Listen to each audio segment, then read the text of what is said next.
Gloria a Dios. Gracias.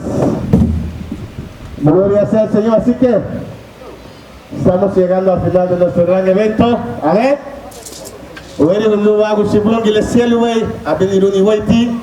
Así que estaremos orando para quedar despedidos. No sin antes escuchar las últimas palabras de nuestro amado pastor. A la hora de agradecimiento a las personas, a todos aquellos que nos siguen sintonizando hasta esta hora.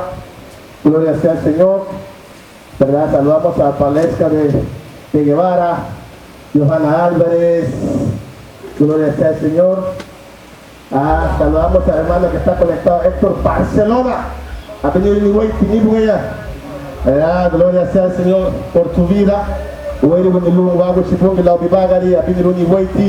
¿Verdad? Veo que está ahí activo en estos momentos, apoyando en lo que es nuestro 5º aniversario de nuestra radio Estéreo Nazaret 91.0 FM. Nuestra última palabra, luego, ¿verdad? No se olviden de nuestro compromiso hoy por la tarde. Gloria sea al Señor, hacia triunfo la cruz. La semana pasada, el domingo pasado, tuvimos el privilegio de tener a nuestro hermano Marcial Valerio con nosotros en nuestro gran culto de celebración.